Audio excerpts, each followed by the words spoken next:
So do you get to allow everyone? No.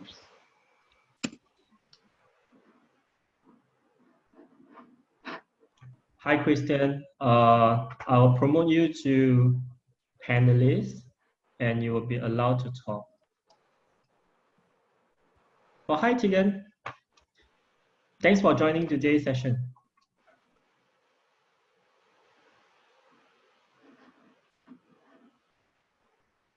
Yeah, hi, Chris.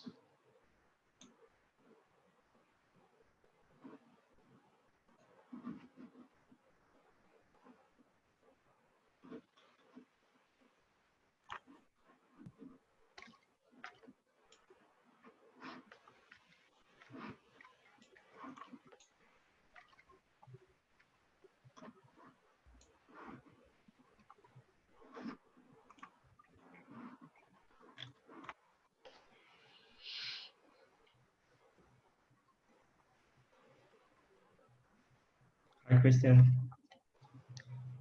Okay. Hi, everyone. The EcoLabs-SDGx webinar will begin very soon. Please sit back and relax for the time being.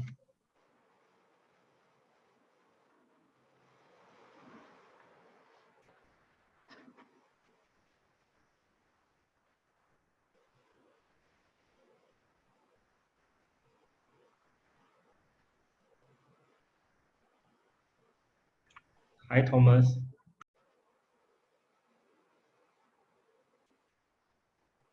You're still in mute. We can't hear you. Hey, everyone. So, good morning. Here we are. Morning. Hi, Mahesh. Yeah, hi, Thomas. So I think let's get, I see participants are joining, so let's give 10 minutes before we do this on. Yeah. So I'll be on mute for another 5-10 minutes and then let's get started. Okay, sure. Okay. So.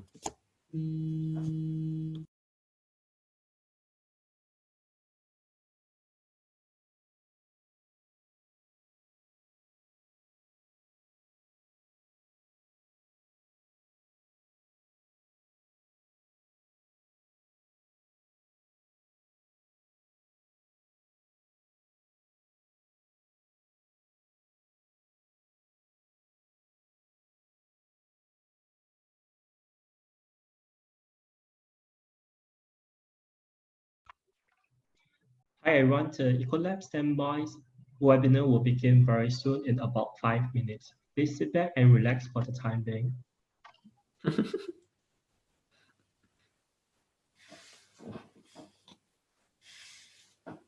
Genau, relax mal. Schau, Chris, wir haben auch einen Turm, so wie du.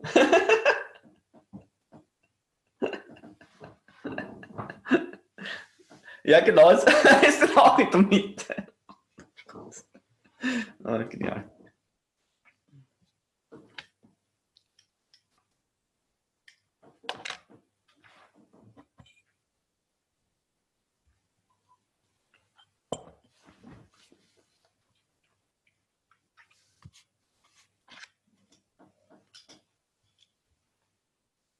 No, ja.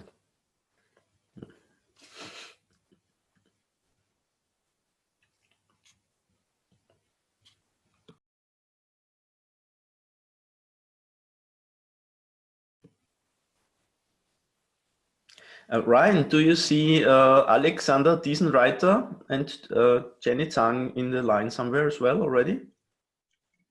Oh, no, I don't think they joined yet. Okay. Not yet. Okay.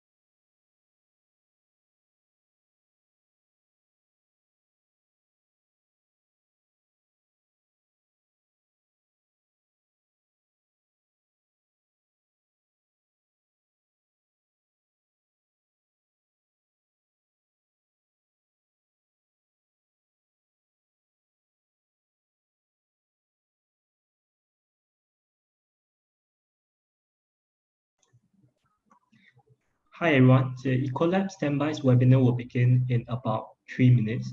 Please sit back and relax for the time being.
Hi everyone, the EcoLab Standby's webinar will begin very soon.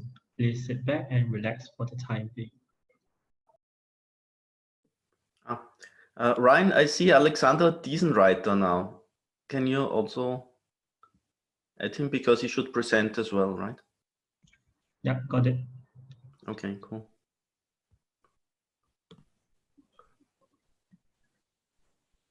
David is also here already. Good morning. Good morning. Good morning. Hi, Alex. Good morning. Good to see you.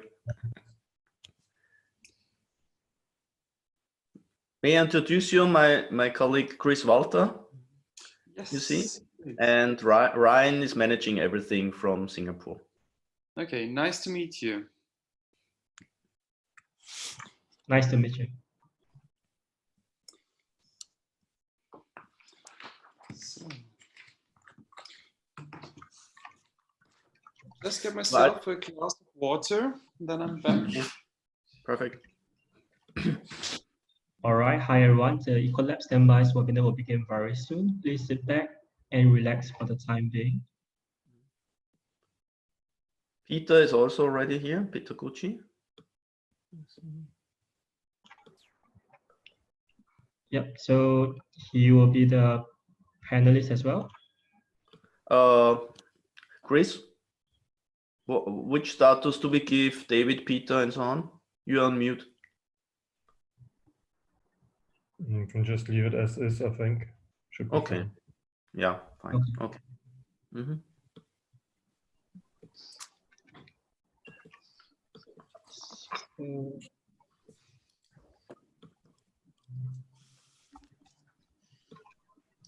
Are we So, still Alex? waiting for Marshall Schenner?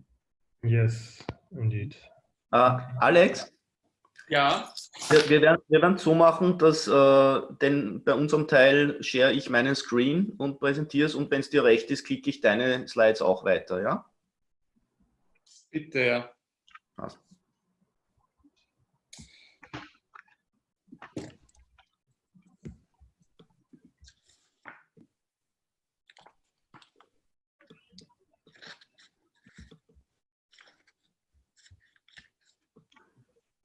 Okay, so now I will mute all the speakers and we are going to start. So I will mute all my request for all the panelists to be on mute. Thank you so much. Hi everyone, welcome to the EcoLab Standby webinar series. Thank you for joining us for the EcoLab webinar series. My name is Ryan Jin, and I'm leading the Smart Cities and Future Mobility effort at EcoLab Center of Innovation for Energy. I will be hosting this session. As the COVID situation is going on, we are organizing the EcoLab webinar series to continue the engagement and interaction with our partners, where industry experts will provide their insight on relevant topics on a weekly basis. This webinar series comprises of 5 themes: Startup Series, Insight Series, Corporate Series, Investor Series, and EcoLab Series, each focusing on different aspects of the innovation ecosystem. Today's webinar is part of the EcoLab Standby webinar series to provide insights to understand and navigate the European business landscape. You will learn about the different business and startup ecosystem, what to look out for, and the different funding and collaboration opportunity. Today, webinar titled Business in Europe, presented by Mr. Christian Water and Thomas Fiedler, founding partners of SDGx, will bring you through 2 case studies on how SDGx help companies to find success in Europe. They will also be accompanied by Marcia Schöner, responsible for Startup Ecosystem Berlin at the Berlin Economic Agency, and Alexander Deserider, who holds the same role at the Vienna Business Agency. Each of them will present the respective startup ecosystem. Towards the end of each session, we will have about 5 to 10 minutes for Q&A. If you have any questions during the presentation, you can raise your hand so that we can unmute you to voice your question during the interaction sessions, or you can key in your question in the Q&A just below the video where there is a control panel. Now, without further ado, I would like to pass the session to Mr. Mahesh Kumar, Program Director of EcoLab, Center of Innovation for Energy, to give a quick introduction of EcoLab. Please, Mr. Mahesh Kumar, please. Hi, Ryan. Good afternoon. Thank you. Good afternoon, everyone. Welcome to be speaking today to you all. This is Mahesh here. I'm the Program Director of EcoLab Center of Innovation for Energy at NTU. And this is a joint session which is jointly brought to you by EcoLabs and Standby's SDGx, Singapore. This has been a series which we wanted to bring largely to keep Singapore startups, SMEs, and as well as big corporates who have a very strong interest to commercialize their business more so outside Singapore. And what we thought is basically where as a EcoLab Center, we largely focus as an energy innovation cluster in Singapore, where we help young SMEs and startups in the space of energy to translate their innovation to markets. And the way we do it is, as you would see in my background, we help them to co-innovate, where EcoLabs try to co-innovate with them. We build test beds where we try to commercialize this in real life context. We do co-innovation program with large companies and SMEs in Singapore. And more so, apart from that, the most important aspect is you need a strong funding partner, and where we have a very growing, strong innovation and investment ecosystem of almost 50+ investors in Singapore and Asia. And finally, all this cannot be done given the sustainability need to bring a whole ecosystem together to translate an innovation partner. And we do it like an ecosystem. And with that, we have EcoLabs and Standby's ventured into a joint partnership last year prior to the COVID situation, where our focus was to help Singapore company go across and move outside Singapore, especially in Europe, with a very strong partner like Standby's, who have a reputation of building ecosystem, a very strong know-how and a technology transfer partner, and also a marketing entry partner. Not only that, they also have a very strong investment and ecosystem, and as well as a government affiliation. And what we have today is Chris and Thomas, who joined from us. And before I brief into about them, I would ask Chris to join here and maybe take the session forward. So my role is to basically just to welcome you all today and thank you all. I see a huge amount of participation. I hope you find the session more useful. Just a quick background, this will be done in 5-part series, if I understand that, Chris. And today is the first part of the 5-part series where we're going to touch upon doing business in Europe. So without any further ado, thanks for this opportunity. Thanks to Chris, Thomas, and the entire Standby's team for joining us today. And I pass over to Chris to introduce what the session is all about. So thank you, and we'll look forward to this session. Chris. Thank you very much, Mahesh. Welcome, everyone. It's a pleasure to have you all here this morning, at least for us in Europe, for your in the afternoon, the early Monday of the week. As Mahesh said, this is part of eventually 5 event series where we'll introduce you to how to actually do business in Europe, what different ecosystems we have within Europe, how industries are built here, and to really give you an overview of what is possible if you want to expand, into Europe, but also what you should actually look for and how we can help you, obviously, in doing so. Let me briefly share my screen so that this is that you can actually see the slides. Ryan, could you please make me co-host so I can actually do this?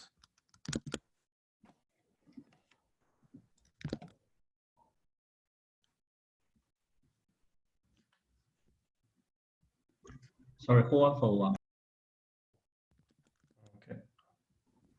Christian, you are co-host already. Yeah. Thank you. All right, so we have planned this event around 10 to 15-minute blocks, each time followed by a QA. The idea is that we want to make this as interactive as possible. So you have the opportunity here at the bottom to raise your hand in Zoom, and Ryan will then allow you to actually speak, and you have the opportunity to ask questions throughout the QA. We first start with a brief overview about actually who we are, a small introduction of Thomas, Marcia, and Alex. Before we speak a little bit about Europe, what is actually European Union and the business ecosystem, and then dive deep into Berlin and Vienna, respectively, as examples of great cities within the European ecosystem. We also show you actually how you can get started. This is also a part where Mahesh will take part in. And then we wrap it up, and obviously we welcome all the questions along the way. So without further ado, let's start with a brief introduction of Thomas and I. Thomas, do you want to kick it off? So now you can hear me? Yes. Okay, perfect. Hello, everybody. Good morning from my side as well, here from Vienna. My name is Thomas Fiedler. I'm based here in Vienna. I used to work internationally for Philips and various corporates and startups. Was former CEO of Philips joint venture and member of a board of an Austrian research institute.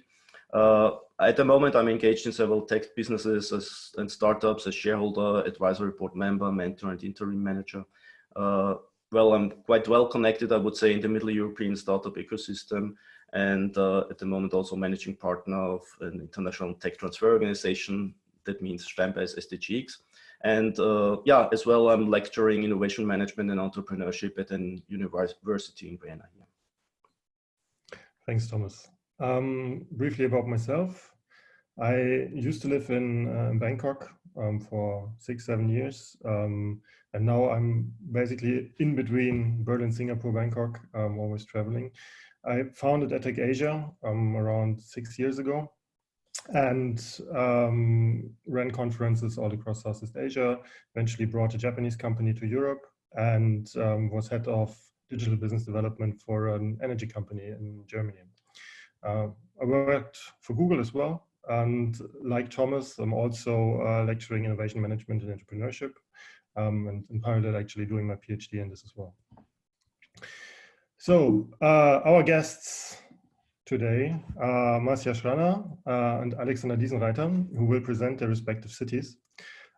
Marcia, do you want to give a brief intro about yourself? Sure. Sorry, my internet connection is not so good, so I just quit the video session. Sorry for this. Yeah, hi, my name is Marcia Schranner.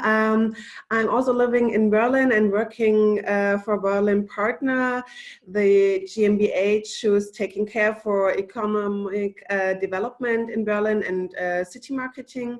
And I'm the startup coordinator in the Berlin districts. And I'm working since around about 10 years in the startup industry and taking care of ecosystems and helping in supporting startups. Thank you. Thank you, Marcia. Alexander? Hello, good morning, everyone from Vienna.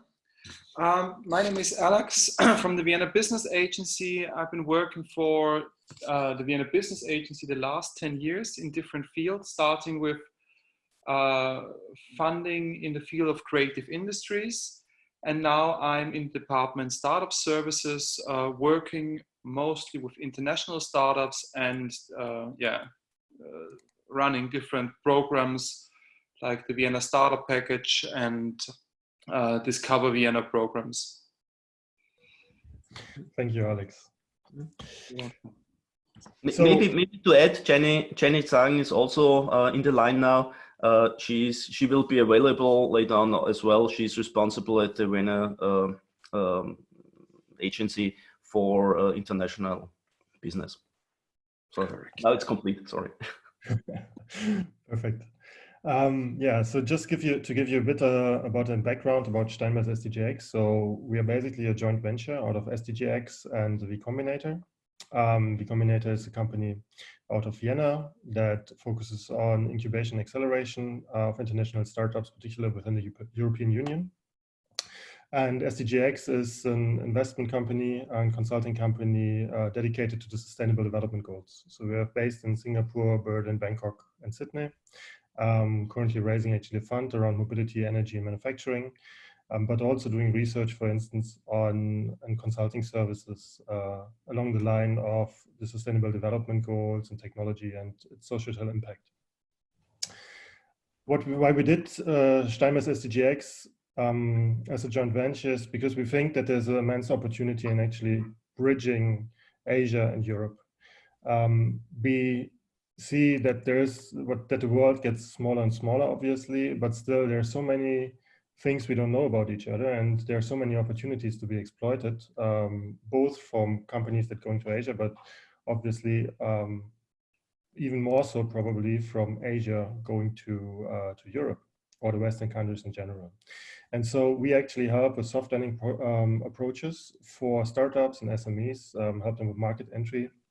But we also do technology and startup scouting and obviously technology transfer, which is why we work with the Steinbeis Foundation, which is basically a technology transfer network that spans mostly around Europe, but has also offices all around the world.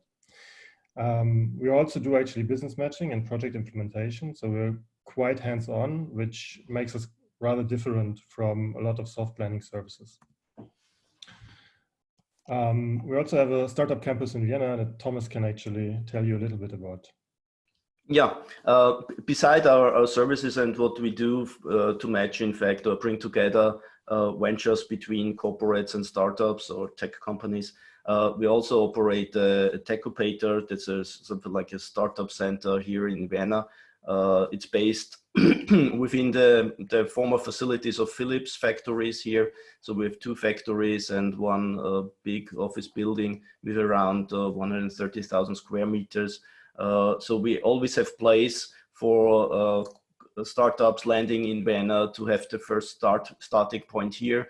And we have here the possibility to have offices, production space, laboratories, whatever it is needed.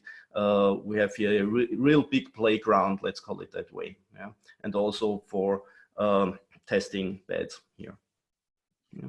Can you go to the next slide, please? Yep. Okay, so yeah, questions, what do we do differently? And I think that you all know accelerator programs and such things, and usually you get a lot of trainings there and consulting. So we are somehow different here. So we expect that you know already your business, so we don't have to teach you in anything. We want to bring you real business here. That's what we usually do for our customers and our partners. Yeah? So we directly go hands-on into the topics, try to understand what you are doing, what would be the best application here in Europe to bring your business here further, what are the right pilot partners to start with, and directly go with those and do direct business and no training around and those things. Yeah? We built an extensive industry network, as Chris already mentioned. We within Steinbeis-SDGx, we are anyway partners from former industries. So we have our own industry network, and we also have the network of our of Steinbeis, which has around 1,100 institutes all over the world. And we have also the resources here directly. So what we can do here, so you don't have to come over yourself with a big team already. But we can here do the first step. So we bring the first pilot customers, start the business here, and then we form with you the organization to build up here the business in Europe. So in fact, we are hands-on managers and not administrators, as I call it all the way. Yeah, maybe to show you a little bit what we do and how we do it, it's good to see it on a practical example what we did. I took here one of our partners. It's a Israeli high-tech startup in the area of visual quality inspection. And the first thing we did with them, they presented what they did. Of course, they presented their product. And in the first step, I thought, well, I think that's already available on the market. So within the meeting, I wrote to one of my old friends who is responsible for quality assurance in the US for a global contract manufacturing company, and asked him, hey, is this these days still a topic? And within 10 minutes came back, yes. Okay, so we went into the next step and made a more elaborated evaluation on that. So we made an assessment, how is the relevance of this in the European market, who could be the right pilot partners to start with. And the result of that the first feedback round was very positive within some 2 weeks around. So we went directly in a pilot project acquisition phase.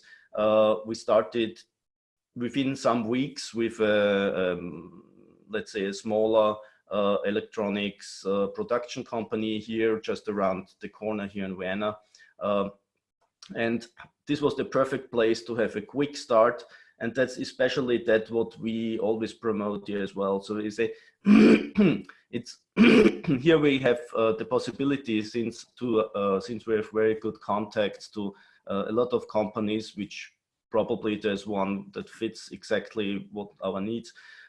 We can directly start with pilots. So we have also a testimonial site here.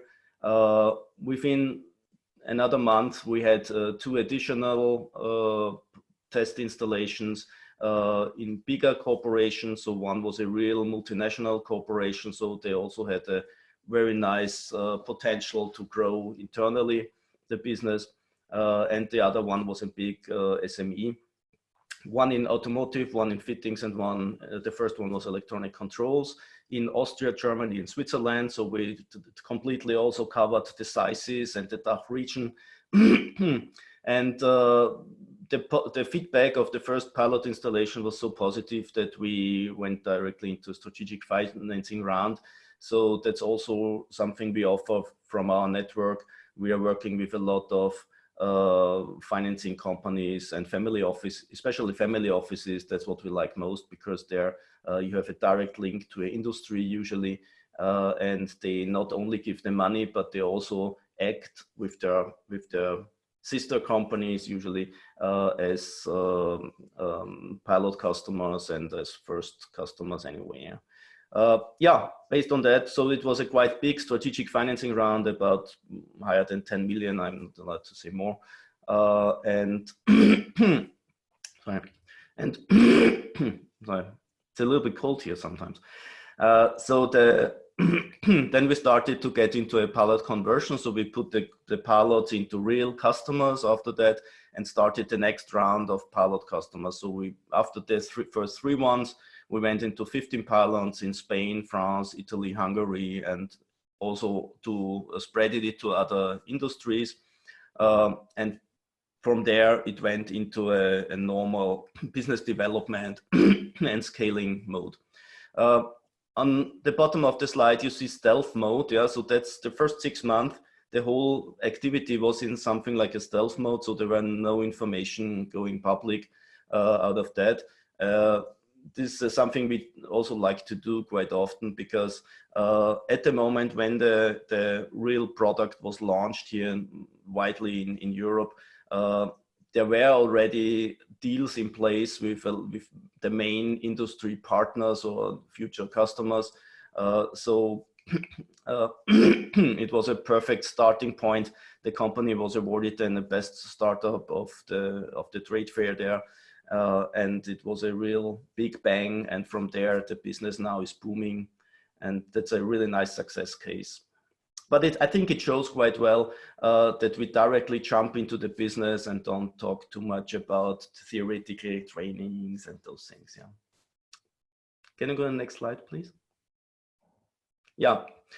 There's a short overview of more companies we brought to Europe, just to give you an idea. So it's not only that part, so it's also about healthcare, it's biopharma, it's smart city companies, it's tech companies, it's telecommunication things, it's cybersecurity, and also automotive. So we have a broad range, and we have also some energy startups we brought here. So it's a broad range of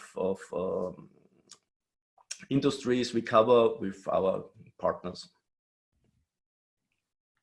Thank you, Chris. Do you have any questions so far? Just to give it a brief break before we continue.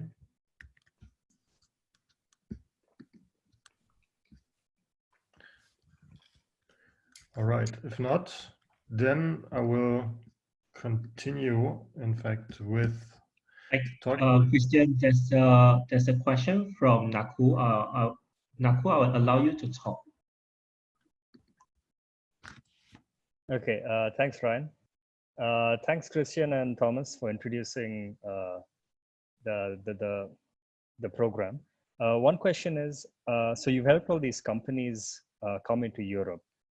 Did you also require them to set up in Europe, in whichever region it was? Yeah, that depends. So we come maybe to the process later, but to give you a short answer to that, usually, and that's the point, we start with the business, we call it that way, yeah, because we say it doesn't make sense to start a company here and have 10 people employed and so on, not knowing if there's real business here. Yeah? So we start with the business, and at the moment when you see business is starting well, then we start to establish the local company. Yeah. Mm-hmm. Okay, thank you. But it always based on your needs and what they are, because they're also, for example, some companies, some partners we bring here, they say, look, I don't need to have a local entity. I'm also happy with partners, yeah, who take my products and sell them. So for them, we build up the partner network, in fact. Yeah. Okay, thank you. Very comprehensive answer. Thank you. I have another question from Aravin. Hold on, Aravin, I'll allow you to talk. Hello, good morning to both of you. My question is regarding the industry sectors where Steinbeis has its greatest strength. I noticed you are in multiple areas, but could you tell which is your strongest areas? Yeah, I would say they are nearly everything. Yeah? But I would say the strongest is automotive, yeah, because one of the main focus is Stuttgart area, and there all the big automotive companies are located, of course. But it's also energy, it's also telecommunications, it's also nanotechnology things. We have also a hard focus on platforms, so building platforms in various industries like fintech and insurtech and that areas. So what I have to say, what is not the focus, I would say, is consumer stuff. Yeah. Okay, so does that mean you focus mainly on businesses which do B2B? Yeah, I would say so, yeah. All right, okay, sure. Thank you. All right, we have a couple more questions. Maybe I take another 2 or 3 questions, then we have to move on. I have one question from Wilson asking any example from the Southeast Asia or China market. I will allow Hogan to ask the question now as well, so Christian and Thomas, you can answer it together. Hogan, you're able to talk now.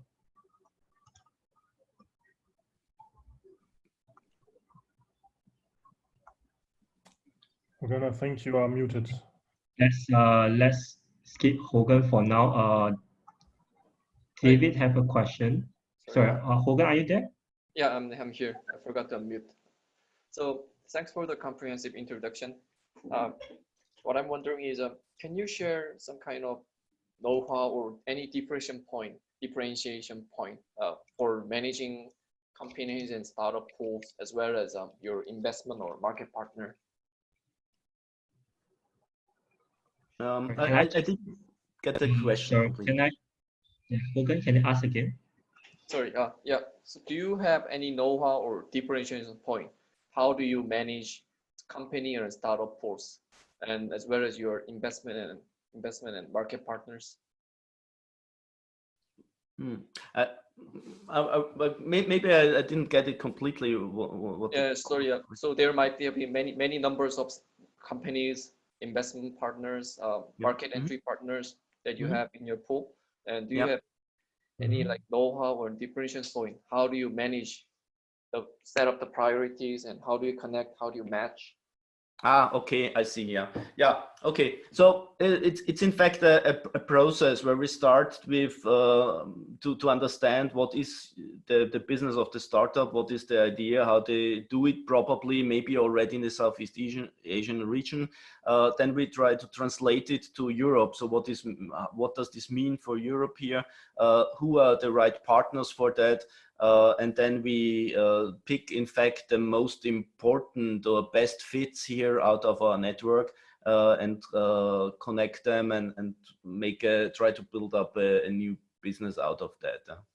So it's in fact a process we follow, in fact, so because the knowledge who might be the best fit is in fact in our core team. Yeah. So our core team consists of several people out of different industries, and we bring, in fact, together the need you have with the need of the industry partners we have. So that's also an issue maybe from our side. So we are seen from our industry partners here in Europe as experts in new technology and technology transfer and innovation. So we also challenge our startup partners from wherever in the world, because we need to bring real high-tech and real extraordinary technologies and companies to our partners, because that's also mainly based on a personal network. So there's also a trust factor involved where they trust us that we bring them the best out from wherever in the world, in fact. And so we have also to be sure that this is really a great stuff we are delivering here. And so we check upfront in a small, let's say something like due diligence, or some small due diligence, what it really is. That was also important for this Israeli company, for example, because main part of their technology was artificial intelligence, and it's really hard to see. You can't look into it, so you have to try it out. That's why we go the way usually through a evaluation pilot to really showcase here locally how it's working and if it's working the way it should be. Okay. Does this somehow answer your question? Yeah, perfect. Thank you. All right, so Wilson actually asked any example from the Southeast Asian or the Chinese market?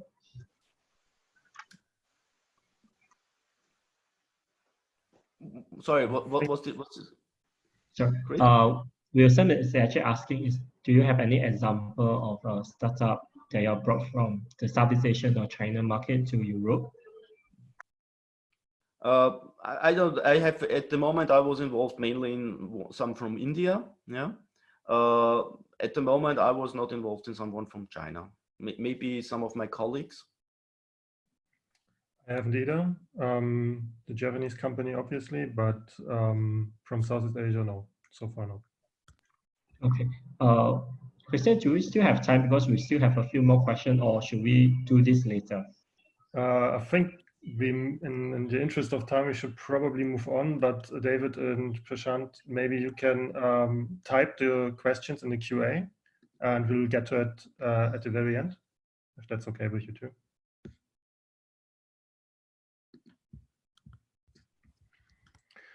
All right, then let me start sharing the screen again and go a little bit deeper into Europe. So we just wanted to give you a brief overview of what this actually means to work with the European Union and what the European Union entails. So what we have in Europe is around 500 million people as part of the European Union, and around 700 million people as part of the Eurozone, with an average GDP of 33,000 US dollar roundabout. That means Europe is actually, depending on the US dollar, the richest or the second richest region in the world.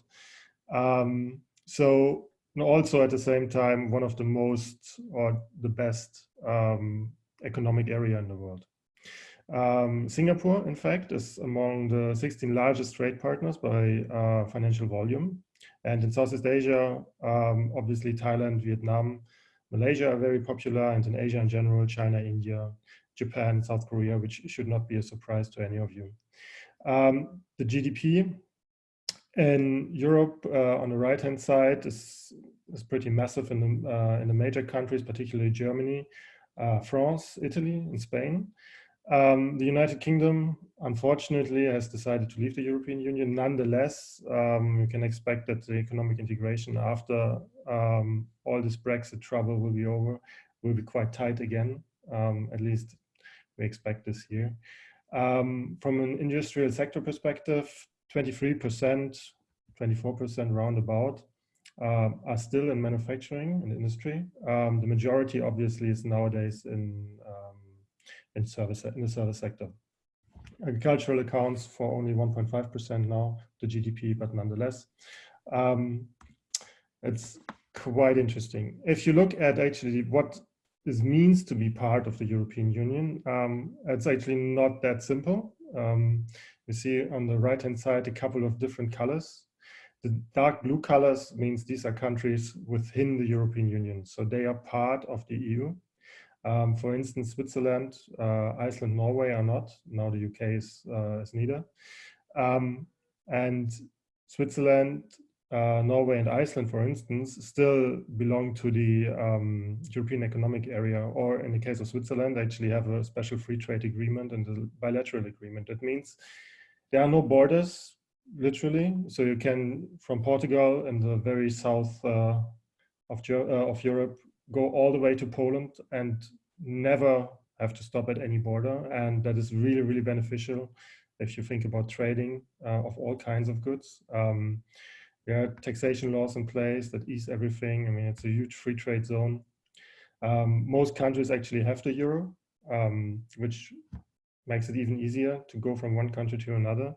You can free travel. You have access to a lot of various talents. It's really excellent if you think about that. If you are somewhere in, let's say, Barcelona, you can hire Polish developers or Hungarian developers and get them over, and there's no problem in actually doing so. So in general, it's really, really, it looks like a really amazing place, or in fact, it is a really amazing place to do business. But obviously, there are also a couple of complications around that, right? So every country has its own tax laws. There are different ways of actually registering companies, and that makes it all rather complicated at the very end. And because Europe is such a, well, in a sense, it's very federal, and every country has its own laws and rights and how to handle business, you still have to look in where does my company fit if you, in fact, decide to go to Europe. And that is unfortunately not as simple as it might seem. The European Union in general has plenty of funding opportunities, in fact, for companies, SMEs, startups that are registered in Europe, right? This is important. If you want to participate in any kind of funding scheme, you should be in one way or the other registered in Europe to actually be able to do this. I have tried to really simplify this. So there are 3 different ways, basically. There's an Europe-wide funding, and Horizon 2020, if you Google that, is a massive program that supports research, industries, cross-country collaborations, and so forth. It's a really, really big funding program, and it will run out in 2020, so and by the end of this year, but then will be replaced with the next set of funding programs. Then, because every country obviously has its own rights and laws. You have countrywide funding programs. They partially feed into the European funding program, but in general are available within different countries. And then again, you have regional funding. And to give you an example from Germany, so for instance, North Rhine-Westphalia, which is the west of Germany, is the most populous part of Germany, in fact. There's a special founders grant, for instance. So that's not available in any other parts of the country. It's just available for Germans or for German living people in North Rhine-Westphalia. And if you want to start a company there, you're eligible for that. So very local regional funding. To give you an example of probably the best and largest funding opportunity in Europe in general for SMEs. This is the EIC Accelerator Program. So it's quite unique. You can get up to 2.5 million euros in equity-free grants if you get into the program. So it's a massive amount. And an additional 50 million euros in equity if you qualify. And it's, as the name suggests, it's an accelerator program, so you have to apply for it. But at the same time, it's really targeted at outstanding R&D focused companies. So high risk, high market potential, ideally market creators at a very, or rather early business stage. So we're looking here at technology readiness levels of 6 plus. Ideally, you have a proof of concept or an MVP already in place.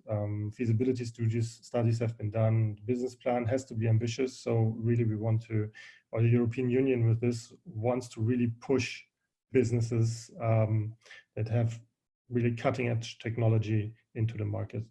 So it's based on pre-seed, seed, and early stage SMEs. That includes startups, but it's not limited to startups, which is also very important. And these projects don't have to be immediately attractive for the market, but they have to show the potential, obviously. And that brings us into the European strategic policies, because what does Europe actually see as attractive markets? And that is very much in clean energy and advanced engineering and life science, digital space, and everything around climate action and the future of mobility and social innovations. And that is so broad from the outset, and that also education, for instance, falls under that. However, I hope at least that you have seen this. By the end of last year, the European Union announced the European Green Deal. And that means that the European Union is trying to achieve the Paris Agreements, obviously, but in general, become a global leader for sustainability topics. And so if you're addressing this with your solutions and it's really cutting edge, then for instance, there's a massive opportunity for you to go in. What does it though mean if you're actually from Singapore, right? So for once, as a Singaporean citizen, you're very lucky because you have a very powerful passport, so you can enjoy the European Union for 90 days. And it's very, very useful for you if you want to get to know the different ecosystems. And we can obviously help you with that.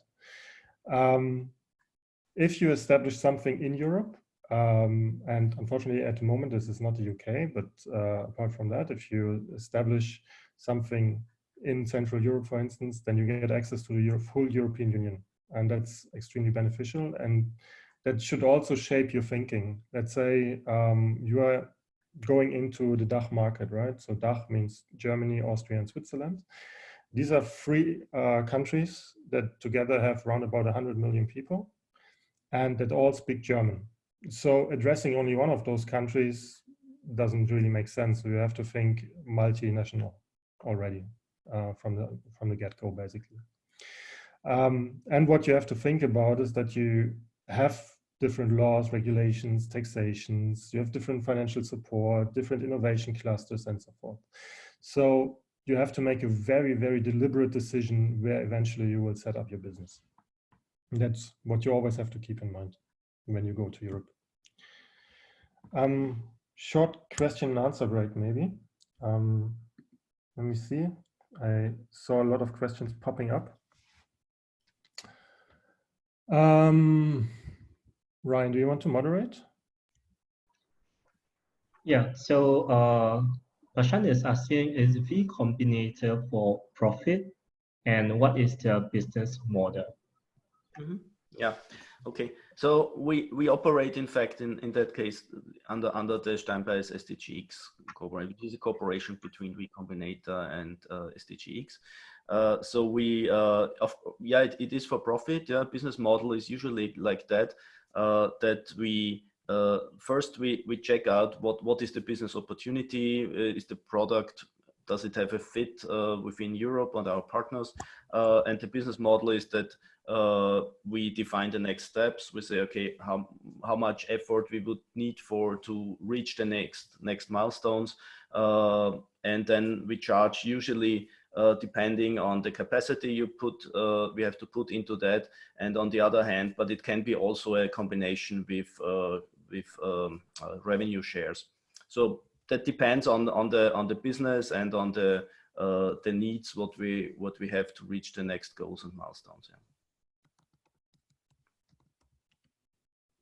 Right, we have a few more questions, so I probably will just group a few questions together. Kelvin is asking, other than business matching for startup, has there been any past cases of successful matching SME or larger companies who wish to explore local production of e-mobility component sectors in Europe? And in line with this, Jeremy is also asking, how important is it to localize and translate all company materials into local language, or can they stay in English? Yeah. So let's start with the last one. It's the easiest one, I think. Usually here in Europe, we are completely used to work in English. Yeah. So I think I also teach my students only in my lectures are all in English. So English is usually enough for most of the cases. Yeah. Having additional or corporations in the automotive industry is quite common here as well. So we have a broad mobility industry, especially in South Germany and Austria, to deliver additional production to that. And all of those are quite open to high-tech innovations. Yeah? Let me just add to this, particularly to Thomas' first answer to Jeremy. So localization of material is not necessary.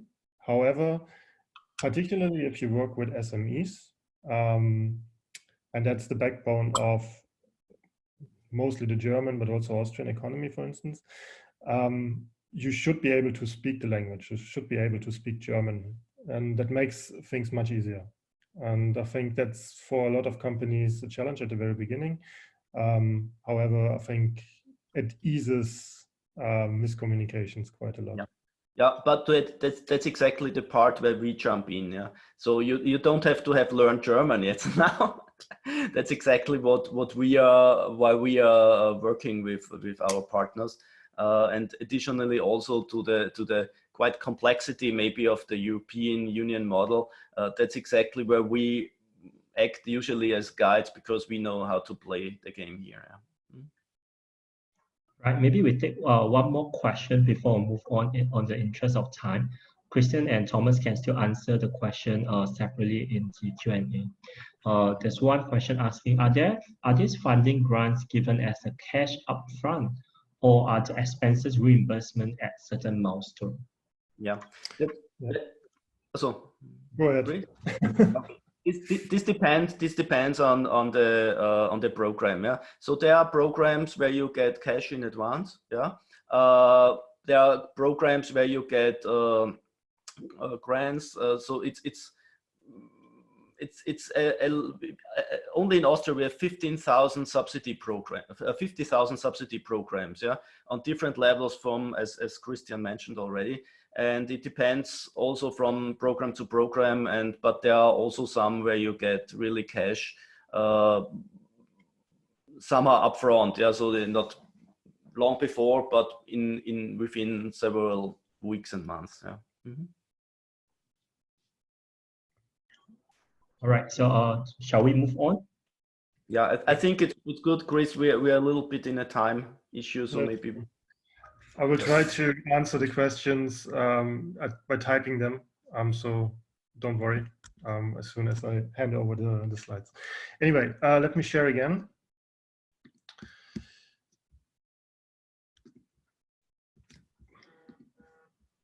And talk a little bit more about where we actually see opportunities in Europe, and actually 5 reasons to expand into Europe. So I think the most important one probably is that Europe kind of has a perfect business environment. I mean, it's probably the most stable economic area globally, with more than 700 million people here that are reachable within 3-hour flights. I mean, it's just really, really convenient. Remember, there are no borders. There's an extremely high standard of living all across the European Union. And so that makes it really, really nice and easy to do this. And there's a lot of money in general available. There's a high political stability and extreme transparency. We have seen, since the European Union was established, the longest peaceful period ever in Europe, essentially since World War II. This has resulted in really unique integration, different countries and cultures. We have programs for student exchange, for instance, where we go or we can study in other countries, and this has created a really, really rich environment for doing business and understanding each other. And we have obviously a wide range of industries and governmental customers, right? So here in Europe, what you will see is that we have a lot of hidden champions. So these are companies that are not necessarily public or on the stock exchange, for instance. They're family run. And as Thomas said very, very early on, they are rather quiet. So if you have access to them, that's really, really good, because they're all connected to each other, and you can really see that this has been a growing network of people coming together. So as soon as you get access to that, there's a really rich environment for you to actually get, or are able to do great business. There's also obviously the point that European institutions are plenty. And so everything is very transparent. There are very transparent tendering processes. There are lots of opportunities to actually delve into this as well, if you know how to do this. And obviously we can help you with this as well. And as it happens yesterday, a friend of mine on LinkedIn posted this quote on the right. And I think that is really what Europe is all about. So Airbus is basically a multinational European, really truly European company, where you speak Spanish, German, French, English, and where they actually have production facilities in all these countries. And they built one thing, right? They built one plane, and I think that is really what Europe is all about. But nonetheless, we have also a lot of global market leaders, and I'm pretty sure you have seen a couple of those logos: BMW, Volkswagen, probably BASF, Unilever, maybe KTM, Airbus, obviously Bosch. But you have probably also seen or not seen a lot of those, and that's really the strength. It's a variety of market leaders that have a global attractiveness, but at the same time, you will never think about, because it's just a given that this is there. I think there's also something really to consider and really, really useful.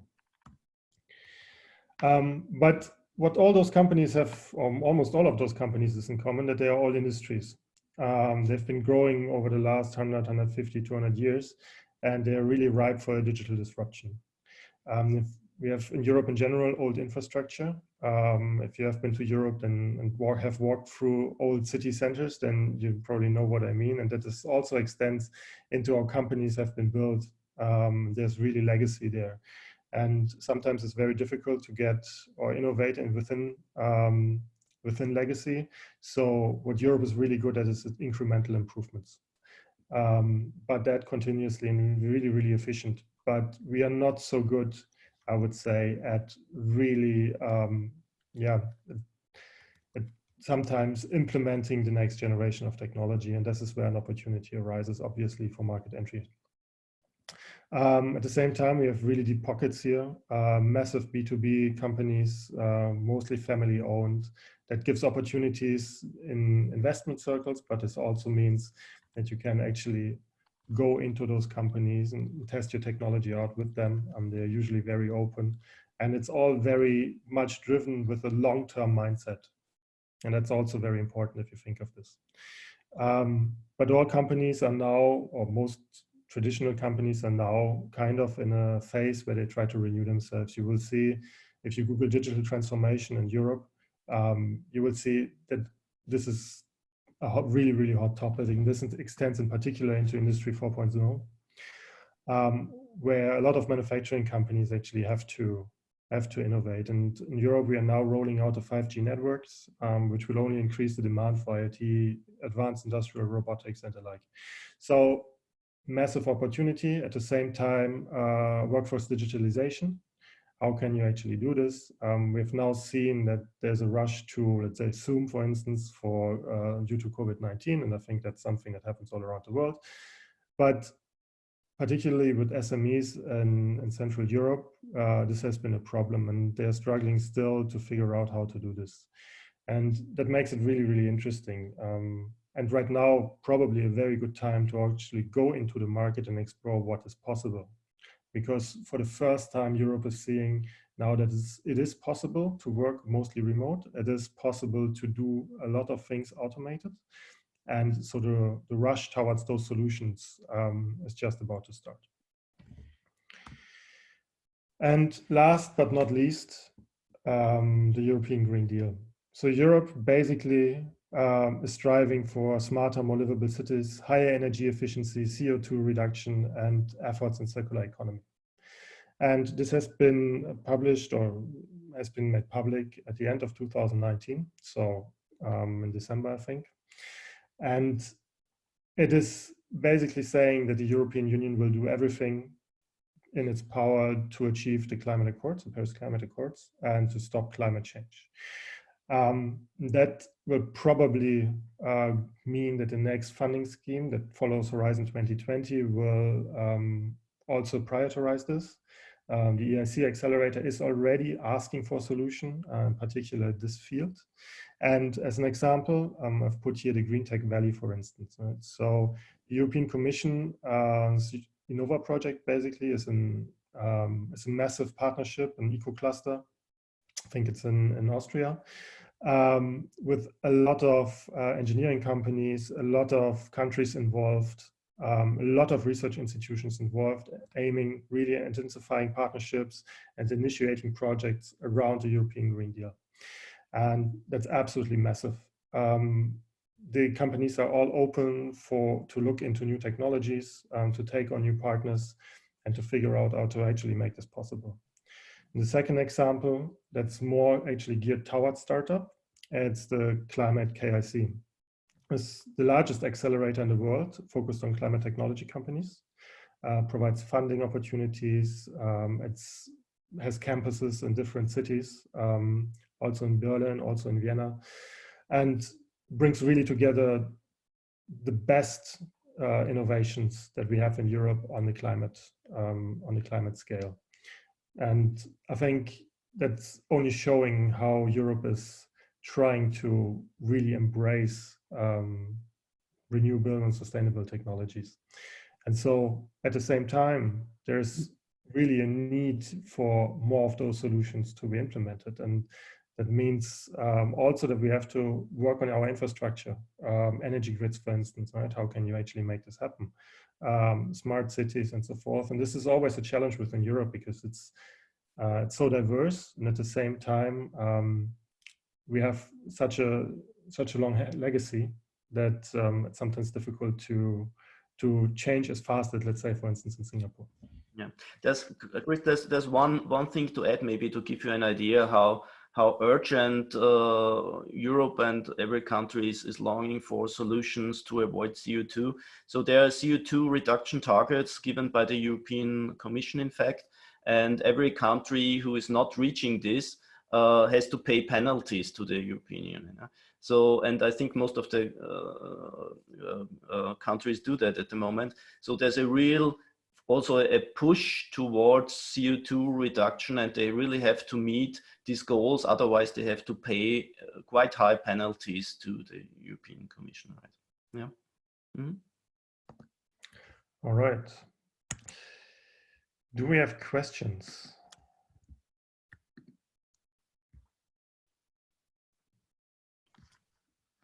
I think we answered quite a lot directly per writing. Yeah, I think we have one question from Kelvin. Other than business matching, do you help business do feasibility studies like legal, policy, labor, market considerations, and recommend as to which particular European country is best suited for setting up production line based on the specific industry or business? Yes. The short answer is yes. It's part of the whole process, because I think you cannot just say, okay, this is, now we go to X and then we execute this here. You have to look at the legalities, obviously, in the different countries. You have to see what's the best environment for your particular business. And yeah. said earlier, it does not necessarily mean that you right away have to establish a company. Maybe the best way is actually to partner. Maybe the best way is to find a distributor. And so we have to obviously do all of those studies, yes, and it's part of the service at the very end, at the very beginning of it. Exactly. Right. We have a question from David. David, you are allowed to talk now. You can unmute yourself and ask your question. Hello. Hello. Hi, David. We can hear you. Can you hear me? Yeah. Yes. Hello. Yes, we can hear you. Oh, thank you. Hi, Christian and Thomas. You talk very impressive to me. So my question is, how do we apply this kind of project, funding project, or how you can help us to the procedure? How do you can help us to apply for your project? We come in the session. We come to that point later on, Christian, right? Yes, we do. Yeah. Okay. Thank you.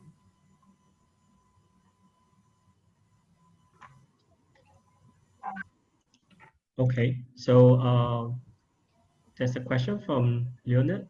Do you interest in cooperation in the education field, specifically in new technologies such as blockchain? Yeah, it really depends on the concrete topic, and I would suggest if you have an idea which would fit and it would be interesting to come to Europe, just contact us. What you are doing, show us what you are doing, and then we can quite quickly say, yeah, that would make sense or not. We come later on in the session to the spot. What would be a good way to channel all that and to start with the whole thing? Yeah. But it's always, we are open. We give you, you get our contact data as well. If you send us a short pitch deck or a short summary of what you're doing, we can quite quickly then decide, do we think it makes sense or not? Yeah. Right. Okay, we have one more question from Arpit. What is the penalty per ton of CO2 in the European Union right now? And what is the maximum ceiling for this in the future? Not sure if you can answer this question. Yeah, I didn't get it completely, but I think it was about the penalties for CO2. So it's you know, as Christian said, the EU is committed to meet their goals. They have really tough goals to reduce CO2, and the only way to do that usually is to, if you really have also a pain if you not reach it. Yeah? So the European Union, which are all the countries together, decided this structure, and they say, okay, if those countries who don't reach it, they have to pay something, which is also again reinvested in clean tech technologies and clean tech activities, in fact. Yeah? And that's the game here. So for the companies who develop those things, it's good because there is really pressure also on the political side to take care about these issues. Yeah. All right, do we have any questions from the audience? If not, we can proceed further. Okay, we don't have questions for now. Christian, maybe we can move on with the agenda. Perfect. All right, so let's actually deep dive into our example of Germany, Austria, and Switzerland, so the so-called DACH region. So it's around, as I said already, around 100 million people speaking mostly German. So that means it's easy to expand actually from one country to the other two, wherever you actually want to base yourself. They have excellent, all three countries actually have excellent research and innovation capabilities. And they host some of the largest companies in their respective industries, and some of them in the world, such as Siemens, which you probably know, Infineon, Airbus, I mentioned that already, Volkswagen, you definitely know. Red Bull is actually originated in Southeast Asia and was then brought over to Austria, or Swarovski. But also large banks, particularly in Switzerland, like UBS or Credit Suisse. And in general, the whole region has an extremely high living standard. And there's a very good ratio between income and cost of living. For instance, Vienna is actually considered one of the most livable cities in the world, if not the most livable city. And yeah, so based on that, I would actually like to give you an example, or we would like to give you an example of the different ecosystems, starting with Berlin.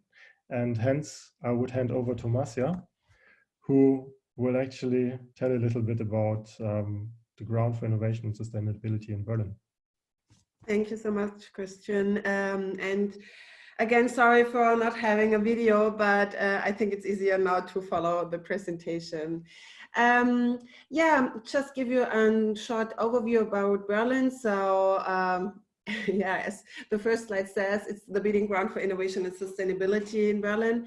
And I'm happy to introduce you to our wonderful initiatives here in Berlin. So first of all, I would like to give you an overview about Berlin Partner. So it helps you in case of, or the companies to settlement of companies, in case of marketing campaigns, what means, what a smart initiative means, and or immobility, and as well the technology transfer between the science and private initiatives and public initiatives, and as well as account management.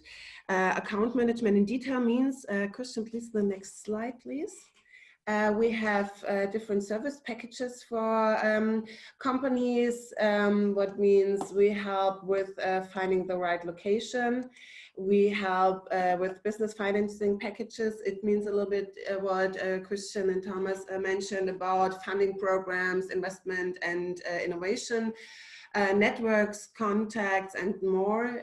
We also help with the business talent packages, what means that we help with talent in Berlin, what is very high level in case of the background, but I will let you later on more. And we have the business innovation package, what means we have different clusters, for example, smart city clusters, e-mobility clusters, artificial intelligence, and so on. So the high level topics, what means in case of technology. And last but not least, as well, help going international. Yeah. The next slide, please. So Berlin Partner also supports or is the main player in case of all the startup initiatives, and helps to support of public institutions in case of funding your business and to get the right support with finances and funding. It's the communicator and navigator in Berlin in the public sector, what means we bring all the players, public players together, like the structure bank, like the Senate, Chamber of Commerce, and so on, to work on the right main goals together. We have pushing the networks and partnerships, and as I mentioned, we push the talent service in Berlin, and we launched several initiatives to strengthen the startup ecosystem. Yeah, next slide, please. Berlin, to give you a short overview in general about Berlin, I think there are 10 great points what are important for Berlin to understand a little bit more. Why is it a very interesting city to live and work? It's of course the German capital and the center of decision makers and politics. It's a central location in close Europe. It's important for meeting points, a lot of exhibitions and high-level programs are located here. Great real estate projects, City of Talent, Prosperity, Brain City Berlin, what means we have more than 60 private and public universities and institutes here. And a very high level on research and teaching. Of course, is the city of startups and the city of smart city initiatives. I'll let you know later on more about this. And it's a very high level quality of life in case of living, culture, sport, and freedom. A very creative city and very open-minded. Next slide, please.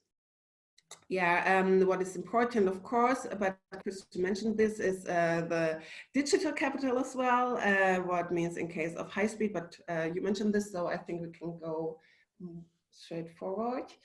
And what is also important in Berlin, that we have more than, could you please make the next slide? Yeah, exactly. More than 170K of students in all these institutions of higher education. And yeah, I think this is an amazing figure, more than 185 different nationalities in Berlin.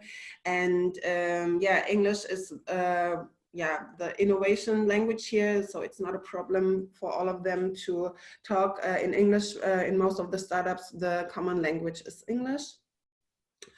Yeah, and most of them are very high level educated, and so I cannot see, so people who speak more than 2 languages are more than 70%.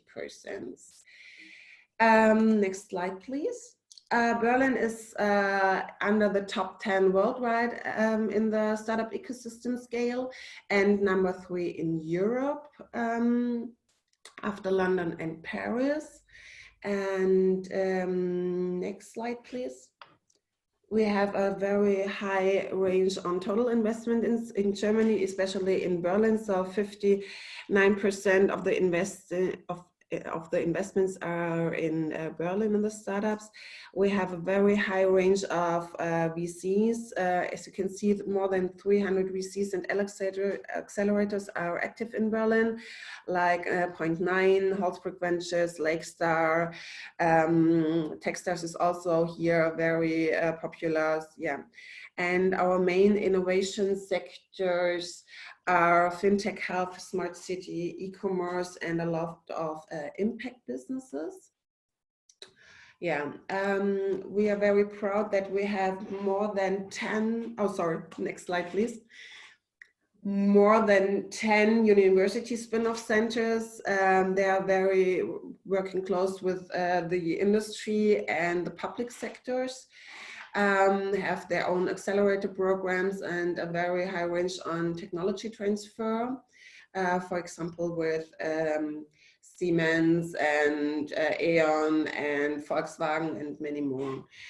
We have more than 100 co-working spaces in Berlin, and we are very proud to let you know that we have more than 500 new startups per year in Berlin. Next. Thank you.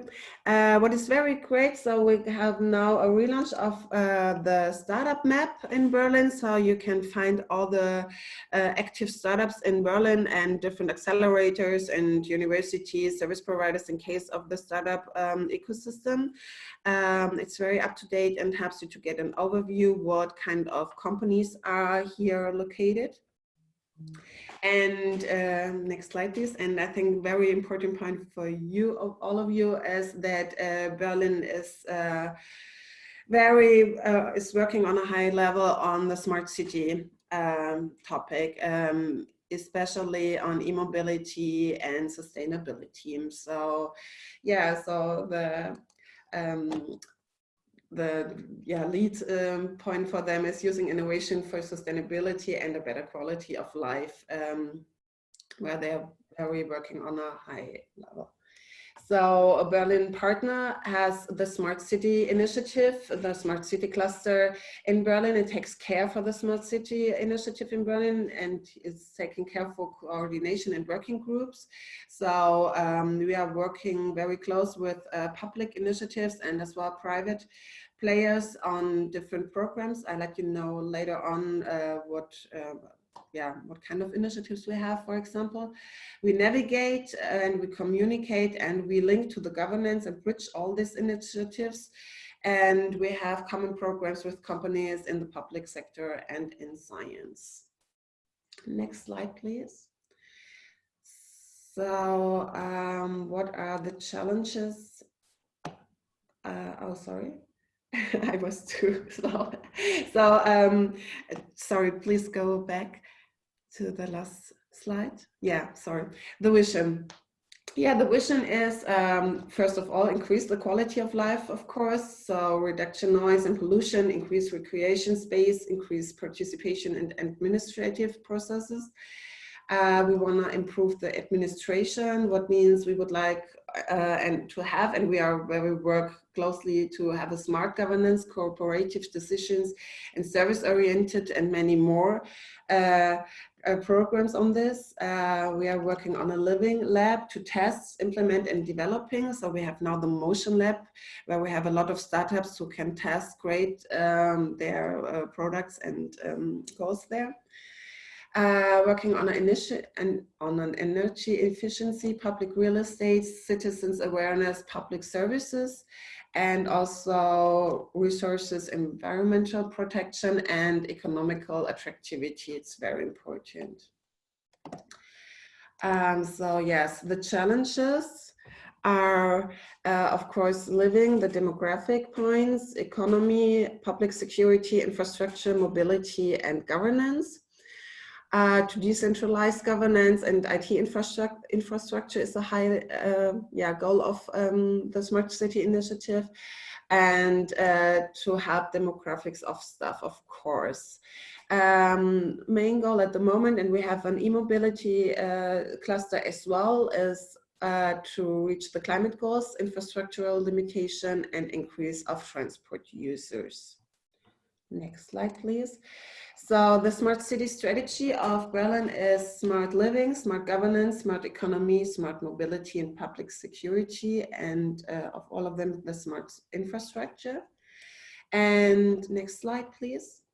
We have a network, Smart City Berlin, with over 150 plus partners. I think a lot of them are as well in the overview of, you mentioned, Christian, later on, of the high-level players in Europe. So, for example, Bosch, BMW, E.ON, the Technical University of Berlin, the DENA, the German Energy Network of Germany, and so on. Next slide, please. So I would let you know the next slides about what great projects we have at the moment. In this case, it's, for example, the InfraLab in Berlin. They are located at the Europe campus. In Berlin, the Europe campus is one of the most innovation campus in Berlin. For example, Climate KIC is also located there, and the InfraLab is working on smart city initiatives in Berlin, and to test and to implement. Then we have one program where they are working on is as well the wind node. Next slide, please. It's an initiative of 6 German states, over 70 partners to adapt working solution for renewable energies. And Berlin Partner is one of the initiators of the program. Next slide, please.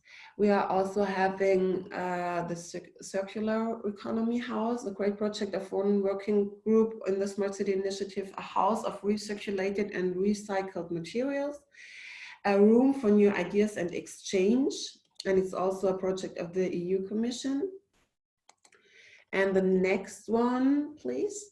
It's the Efficiency House plus Electromobility. It's also a project of a university, and they are working since 30 years on new products in case of energy, smart technologies, AI technology in this house. And next slide, please. We have, for example, the Fubic campus in Dahlem. It's an initiative together with the Free University Business Innovation Center. It's an area of over 5 square kilometers with research institutes and 80 technology-based companies. And we have also Adlershof. It's another innovation area for deep tech companies.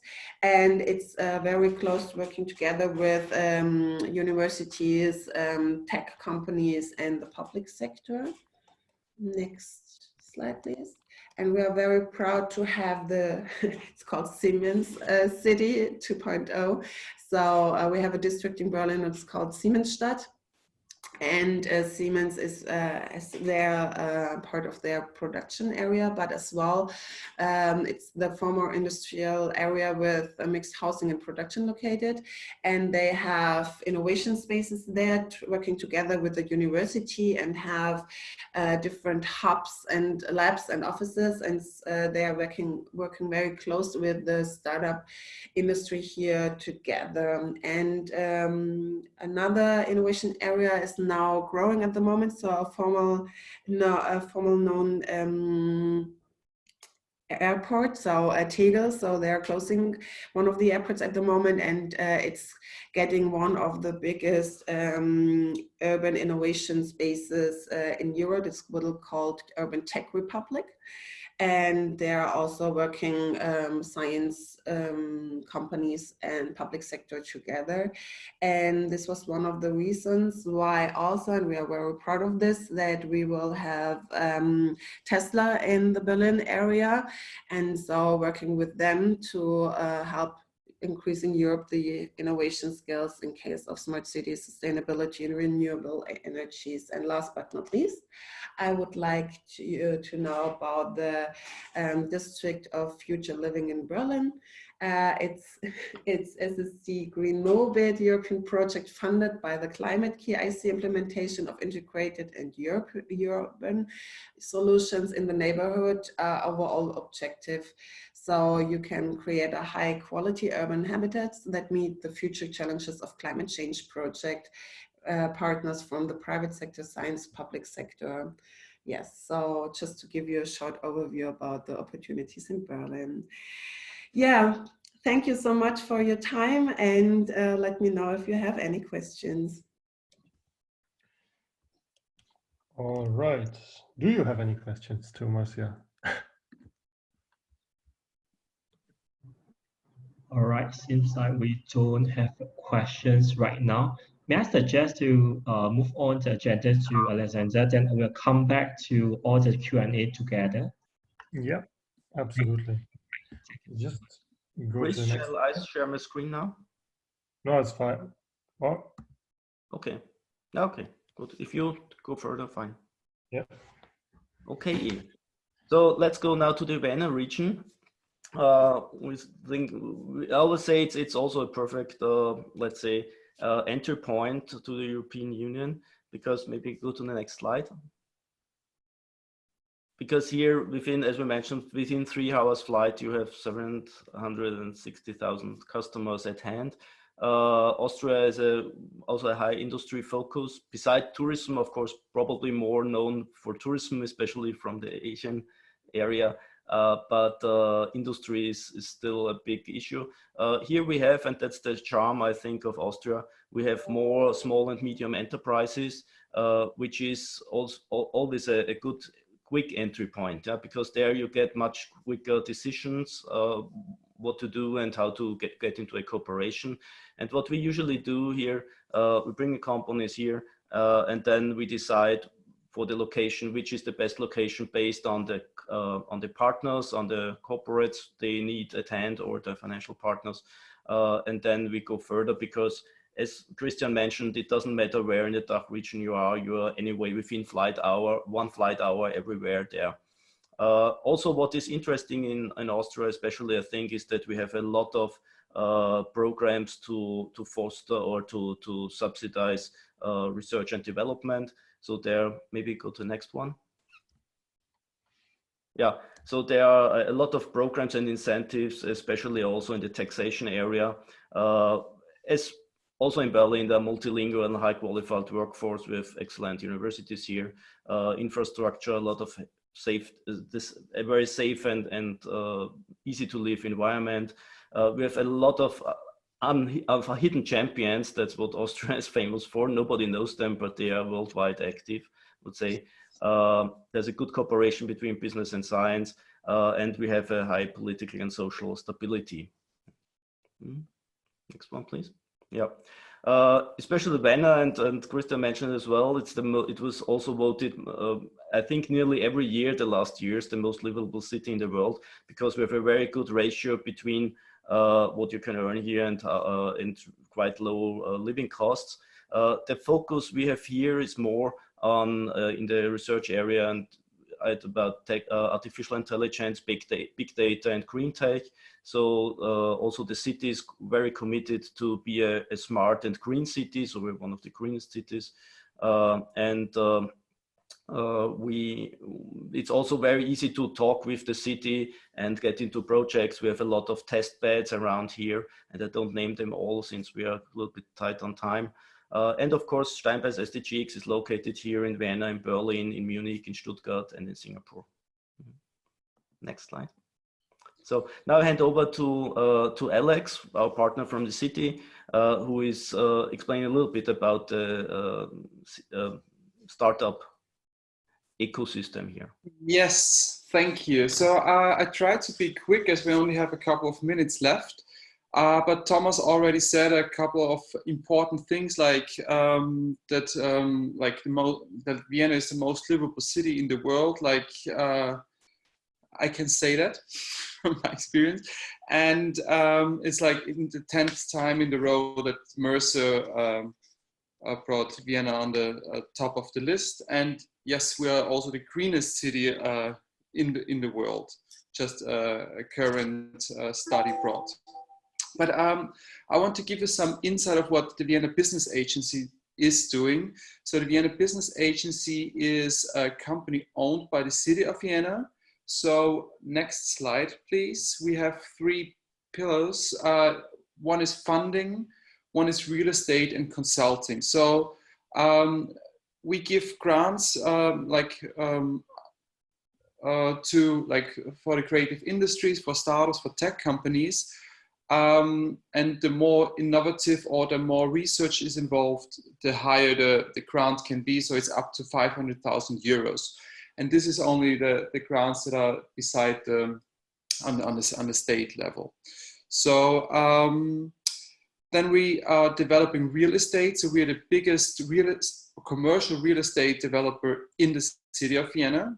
So also quite interesting in the regarding smart cities. So also we are interested in developing areas, developing buildings, and smart city and construction topics are quite also interesting for us as well. Then we have different services, like I'm in the startup service department. So what we are providing, so we can go to the next slide, is know-how and network through incubation programs. But we also have other departments as the tech service, extra department for creative industries, but also department for international businesses. Yeah, so it's like the brings point, a broad range from the idea stage to growth to internationalization. Because I think one crucial point, like not only for Vienna, but like for all over Europe, that the cities are closely related. So we have like Vienna and Berlin, we are in the same networks, and we have exchange programs for startups, like soft landing programs we offer.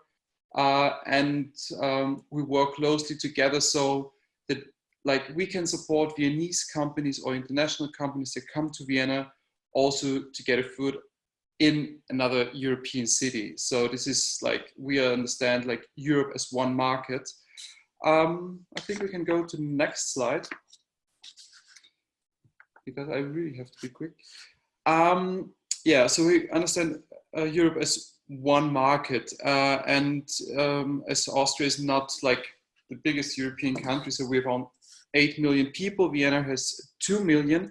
But what is quite interesting, maybe one step back to the talent, just want to say one word, or one sentence, as Vienna is the biggest German-speaking student city. So it's like more than 200,000 students are in Vienna. So there's quite a big pool of talent in Vienna, and also almost all universities run startup programs. So next slide, please.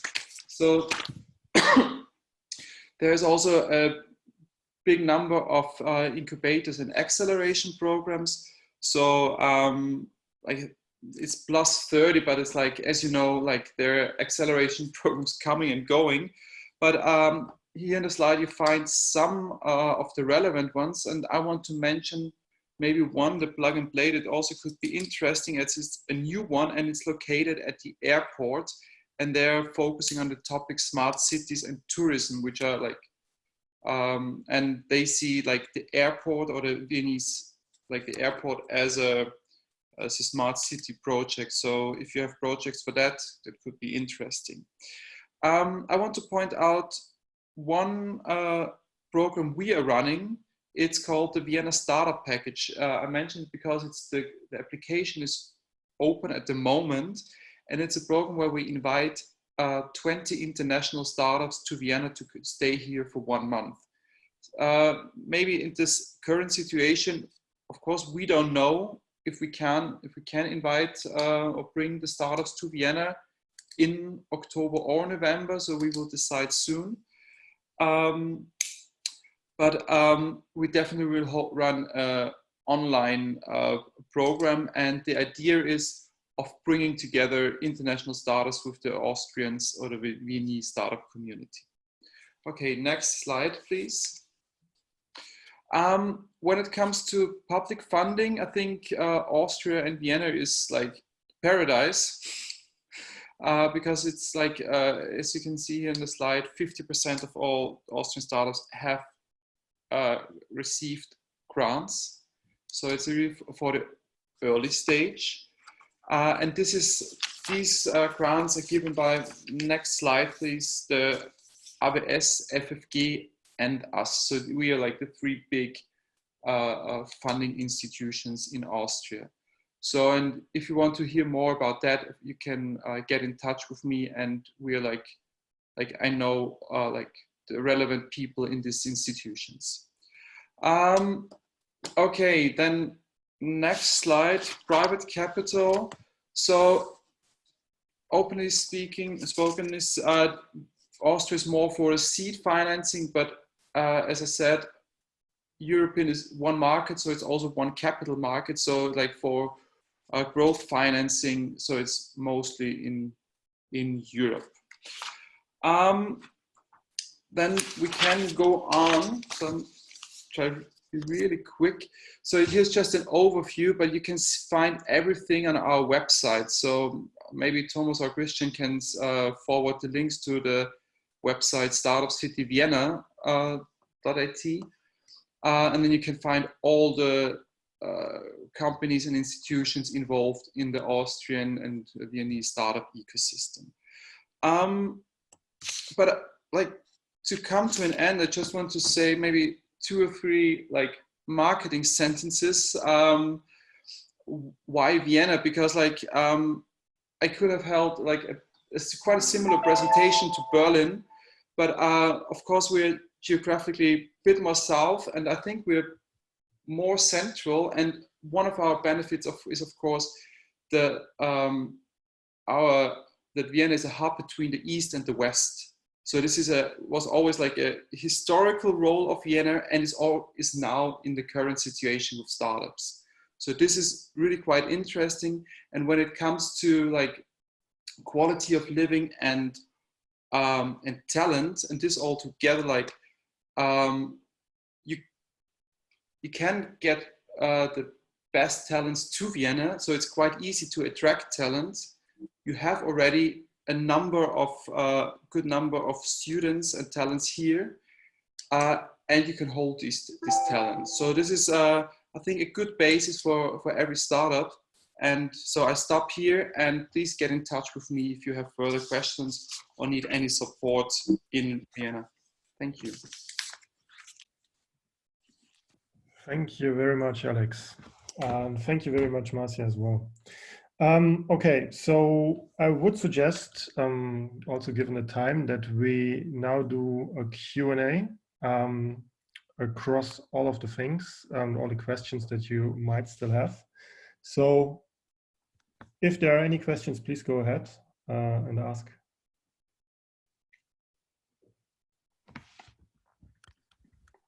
There was already a question regarding how to start before, which we postponed to this point, Chris. Yeah, that's true. So, and I think a good question is one where we have an answer. A perfect question is where we have a slide for. And I think you have a slide for that, right? Yeah, you give me a sec.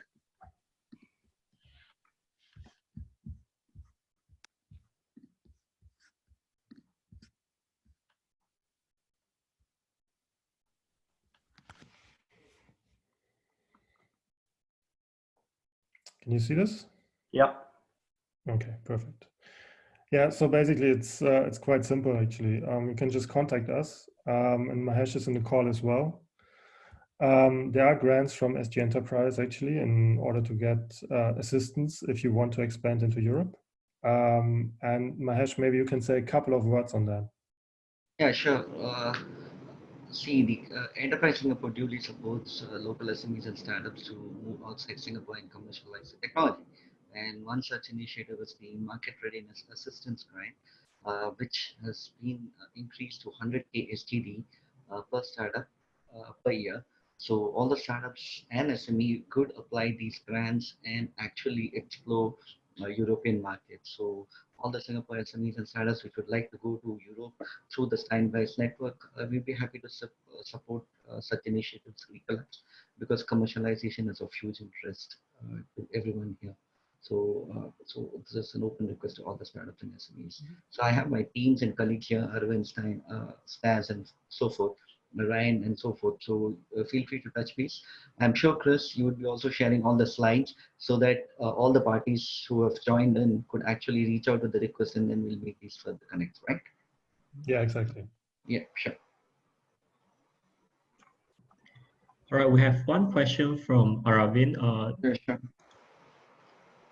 Yeah, so thanks for the two presentations on Berlin and Vienna.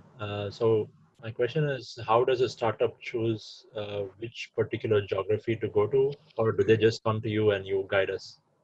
Yeah, no, absolutely. We usually make that based on what are your business needs, in fact. Yeah. So, for example, if you are cooperating with a corporate based in, I don't know, in Graz, yeah, for example, then it might be useful to be there. Yeah. And so we always have a look on the whole situation. What are your real needs? What is your plan? What is the scale-up plan here in Europe? And based on that, we discuss with you or suggest what are the best locations to start with.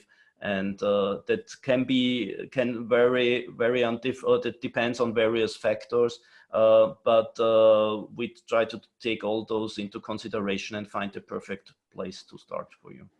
All right. Okay. And one more question is, let's say I'm a startup which is looking to get into Europe, but I don't have an idea of the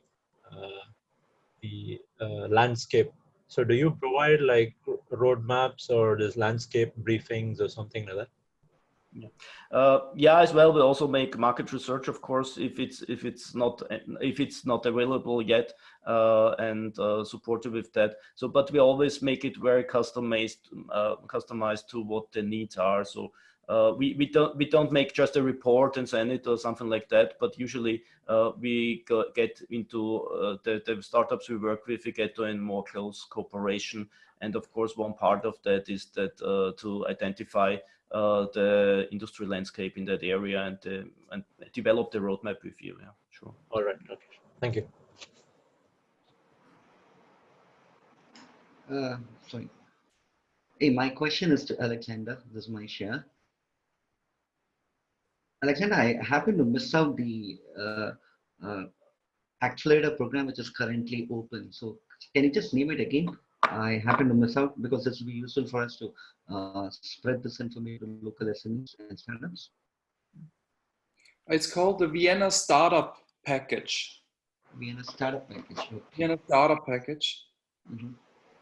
And how long is the application open? Is it like? I think it's open until mid of August at the moment. So it's still quite some time. Okay, thank you. And do you have any separate information about it available at your site or? Yeah, I will post the link to the program in the chat. Yeah, that will be lovely. Thank you, Alexander. You're welcome. All right, if you all still have any other questions, feel free to raise your hand and you'll be unmute to voice your questions. Do we have any more questions from the audience?